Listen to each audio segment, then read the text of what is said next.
And who given that? You have to pay some money. I think so, yeah. Because that lady, other lady was also recommended.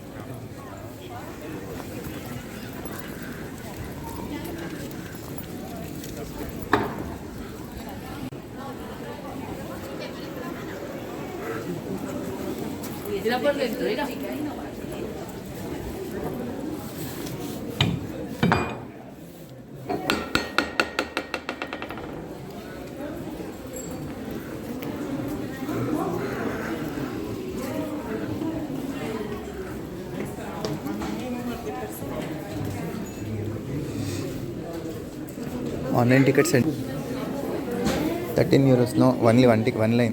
13 euros. For you, it is free, man. What? Free. Children up to 12 years old. You're 11. You're 11 years, 11 months, right? You do some kiddish thing. Huh?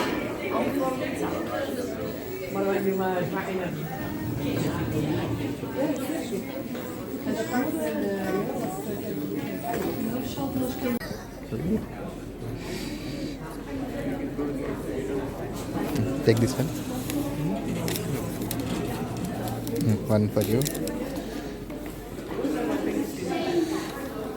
Let's go.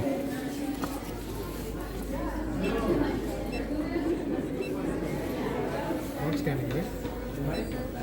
No. Oh no, it's 210. Okay.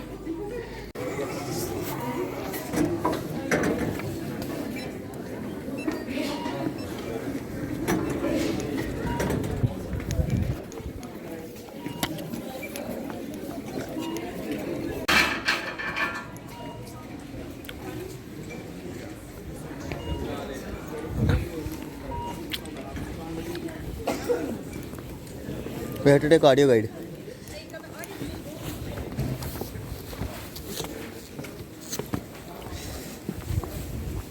This way on the right. Sorry.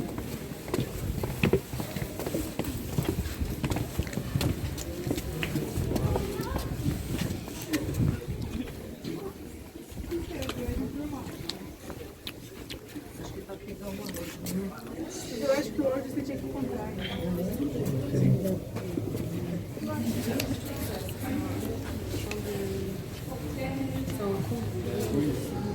I think their audio.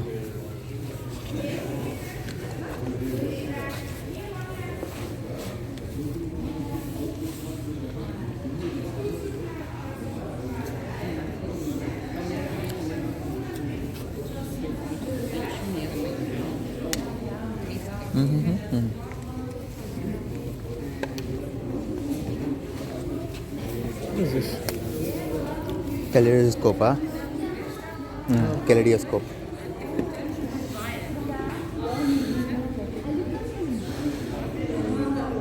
Nice. Place.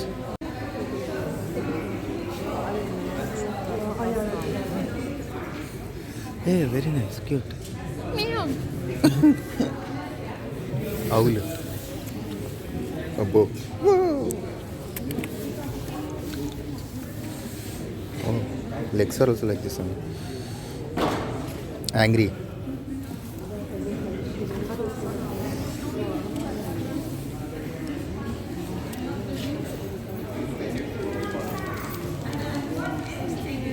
The chocolates are cool.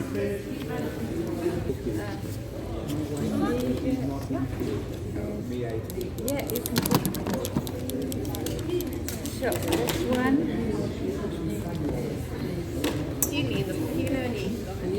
So you have 80 number. Each time you see a number, you push a number, you listen, you follow the blue numbers. Number 2 is here, number 1 is outside in the garden. You can start with number 2. Thank you. Yes? Hello. Are you guys? Sorry.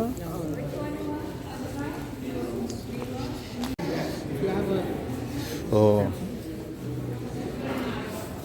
This is Chu.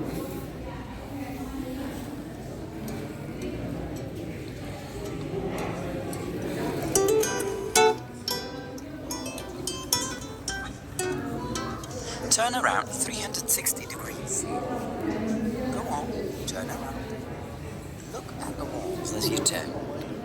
Guess how many bricks there are in this room? Do you have a number in mind? Okay. Personally, I have no idea how many there are, but like you, I'm guessing a lot. Before the Gravensteen was constructed, the town of Ghent was booming. The traders made a load of money with trade.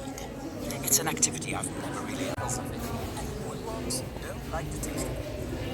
The biggest advantage for merchants, stone was expensive. It had to be quarried and transported. Builders, a foreman, a plumb line. That plumb line might not have been a huge cost, but all in all, an expensive stone house was the perfect status symbol. All the merchants in Ghent were building stone houses, trying to have the biggest, the widest, the highest. Count Philip of Alsace saw this happening and became jealous. He also had money, and a lot of it too. Earned in his traditionally noble way, by inheritance, by levying taxes, ramming in by force, or marrying a woman who was also very rich. Here, at the edge of the city where all the... We managed to get into the inner courtyard just like that. You used to need a special invite from the count to do that. Without one, we would have had to fight our way in. We would have had to swim across the castle. I often do the same when I'm standing here, but it's a typical mistake people make these days. We've let our guard down. Now look up. Do you see those hatches between the merlons? The defenders of the castle would have poured scalding hot oil through those hatches. And by the time we realized that, both of us would have been turned into chips. That's the disadvantage of living in a quiet age, a time of peace. You lose your vigilance. When do we still need to be on our guard? Sure, when we're having yogurt or something, to see if it's past the use-by date. Then we're vigilant. It happened to me the other day, in fact. I was eating a yogurt and it tasted a bit odd. So I'm thinking to myself, surely it won't be. And lo and behold, the use-by date of the yogurt was that same day. But the question is yogurt still okay on the use-by date? Or should you use it by the use-by date? I threw up as a precautionary measure, just to be sure. Do you think this even crossed the mind of a knight? In all of art history, you never see a picture of a knight throwing away a pot of yogurt. A knight was always vigilant, alert for real danger. Somehow, I think you live a bit hard that way. Come along, let's move on. Up the spiral stair. The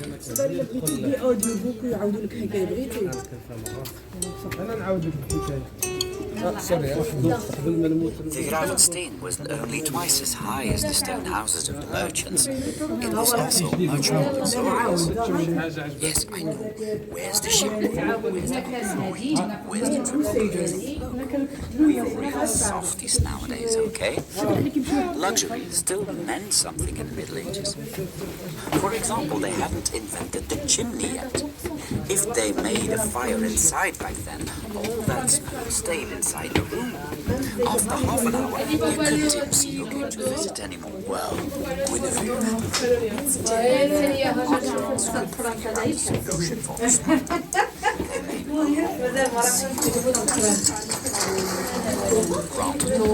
Spiraled up a bit, but it also rained.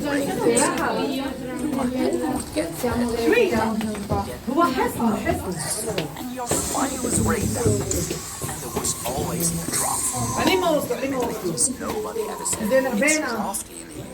It was always drafty. Of course it was. There was a hole in the ceiling. And then the architect of the Gravensteen had a brilliant idea. Let's move the fire against the wall. Build a breathing shaft above it, and all the way up to a hole in the roof. And the draft is almost completely gone. The fire stays dry, and the wood crackles cozy. Just witnessed the fireplace.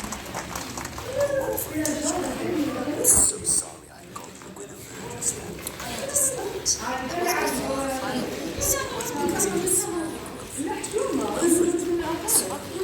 Geoffrey? Oh, I thought I was sitting next to Wilfred. You are looking the very first fireplace in the whole of Ghent. A huge, huge luxury.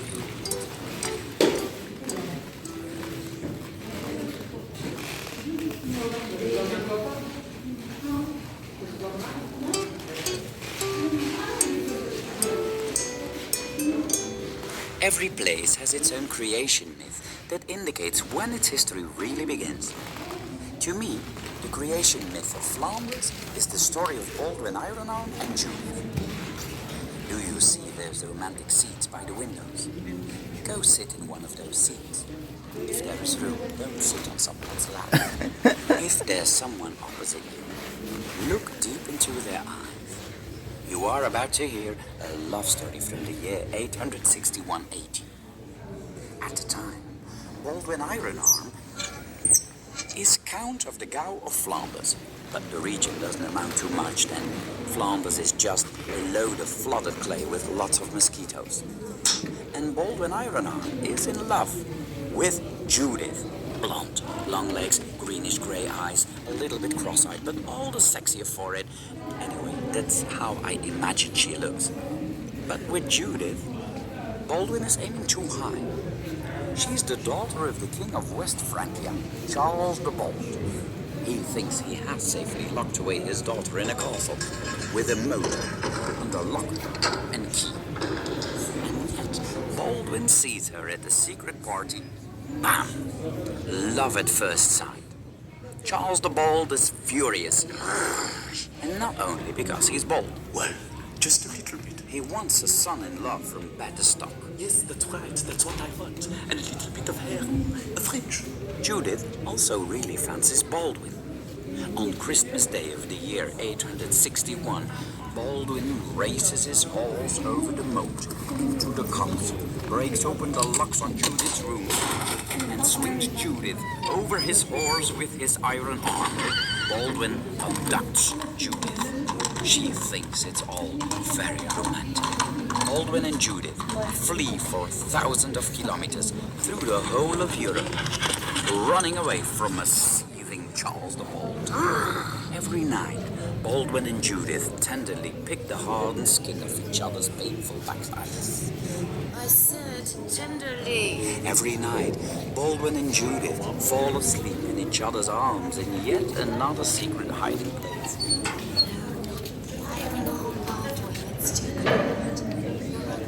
After 2 years and a reconciliatory letter from the Pope, Charles the Bold finally grants them permission to get married. Oh, all right. Fine. To make the whole thing less shameful, Charles quickly attaches some neighboring regions to the small region of Flanders.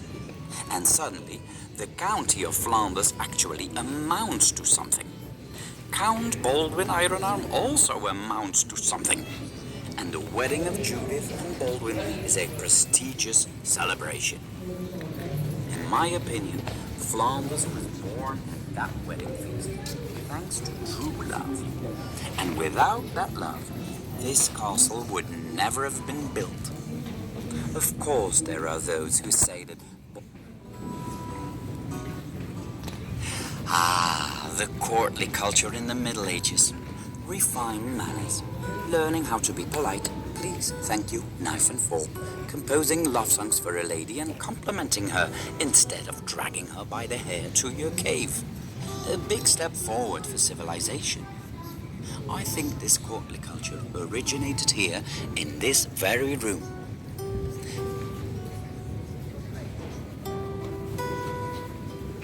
Philip and Elizabeth often entertained a mob of knights. You know what knights are like, so you can imagine the atmosphere here.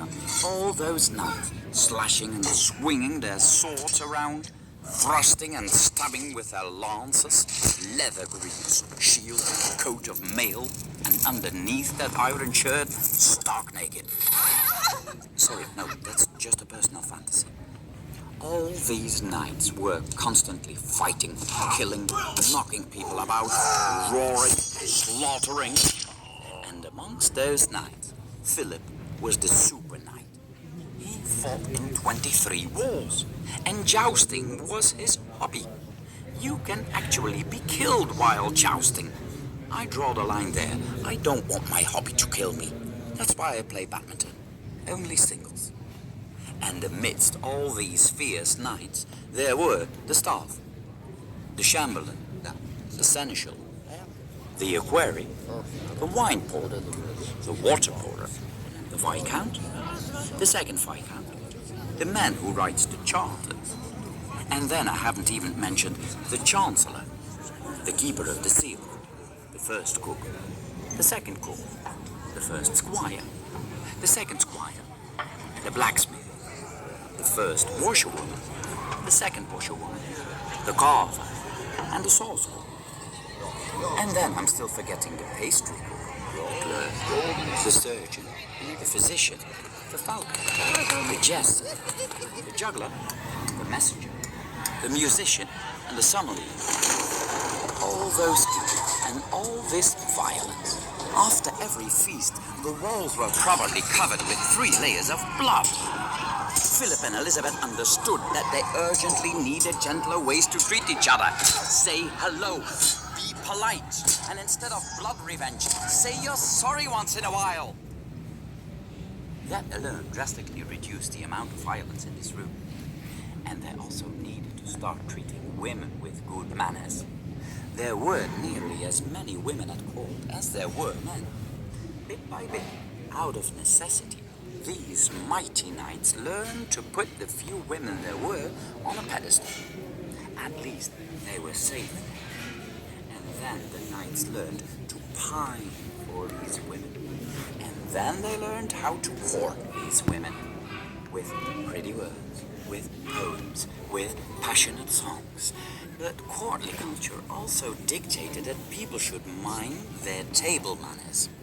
As a man, you couldn't just let your burps and belches rip anymore.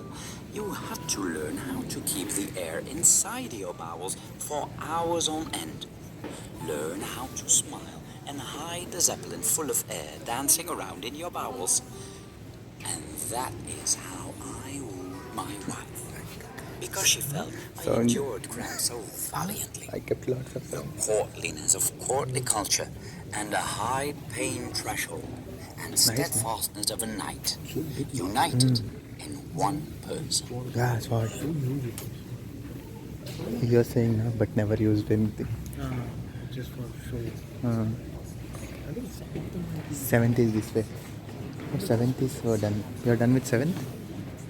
7, it's like we have to go. So Oh, 8.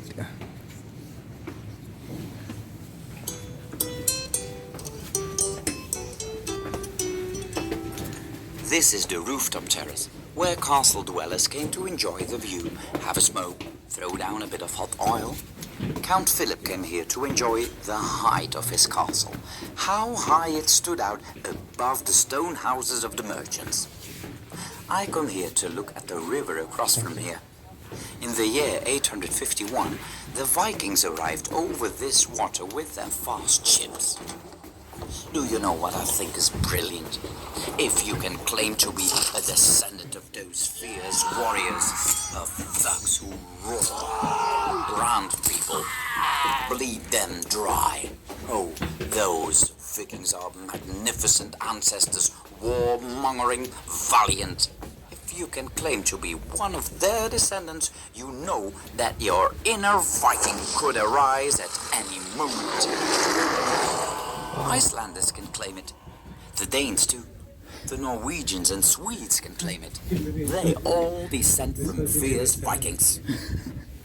I'm a descendant of the people from this region. Oh, 7. They were not fierce Vikings. Far from it. See, when the Vikings attacked, there wasn't a castle here yet. There was only an elevated sand dune. My ancestors on this dune saw those fierce Vikings approaching. Showing great bravery, some charged immediately towards them. They got axes in their heads. So I can't be a descendant of their bloodline because it bled dry right there and then. No, I'm a descendant of those who ran away as fast as they could when the Vikings attacked. Pots and pans still on the hob, naked if need be. Those are my ancestors, the ones who panicked. And from this bloodline of cowards, I am the epitome.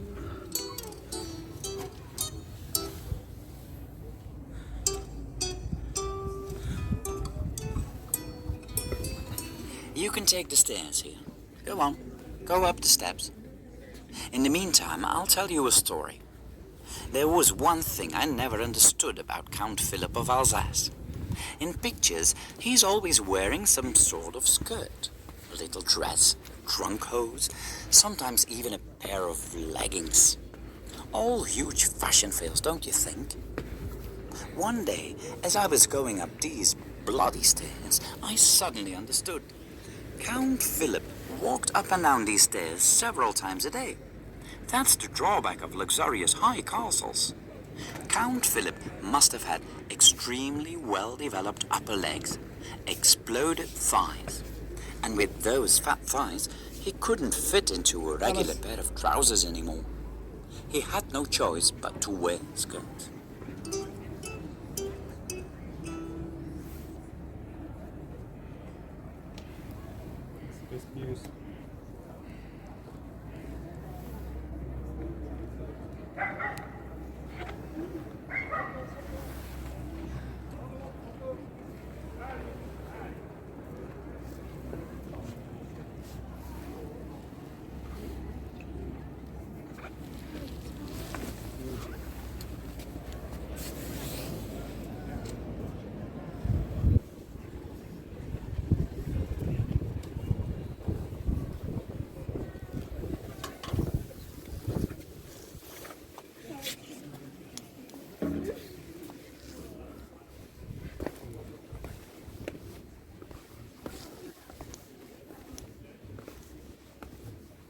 Main point है.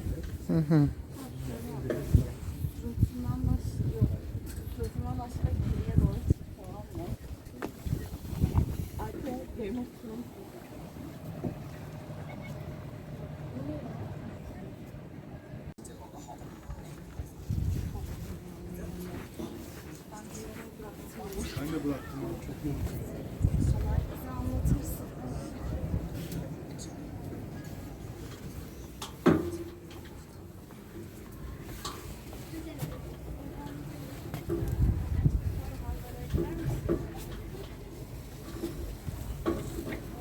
Sen bana bakacak mısın? Bakabilirsin.